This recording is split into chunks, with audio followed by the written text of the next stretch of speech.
আমাদেরকে নিজেদের শহরের প্রতি নিজেদেরকে টেক কেয়ার করতে হবে।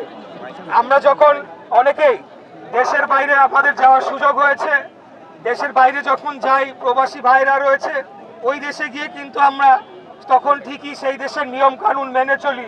আমরা রাস্তাঘাট পরিষ্কার রাখি, রাস্তাঘাটে ময়লা আবর্জনা ফেলি না। আবার আমরাই যখন আমাদের নিজেদের দেশে আসি তখন আমাদের অভ্যাস আমাদের পাল্টায় যায়। আমার নিজেরও হয়, আমার নিজেরও বহুবার হয়েছে, মনের অজান্তে আমি হাতের ময়লাটা, হাতের টিস্যুটা, হাতের প্লাস্টিকের প্যাকেটটা রাস্তার উপর ফেলে দিয়েছি, ড্রেনের উপর ফেলে দিয়েছি। সব মশার বিরুদ্ধে সুরক্ষা দিতে এলো বসুন্ধরা এক্সট্রিম অ্যারোসল, মশার বিরুদ্ধে এক্সট্রিম সুরক্ষা। আমাদেরকে এই ধরনের অভ্যাস পরিত্যাগ করতে হবে। আমাদেরকে নির্দিষ্ট স্থানে ময়লা আবর্জনা এগুলা ফেলার জন্য আমাদেরকে সবসময় সতর্ক থাকতে হবে। আমাদেরকে নিজেদের অভ্যাস পরিবর্তন করতে হবে। আমাদের আজকের মাননীয় প্রধানমন্ত্রী দেশনায়ক জনাব তারেক রহমান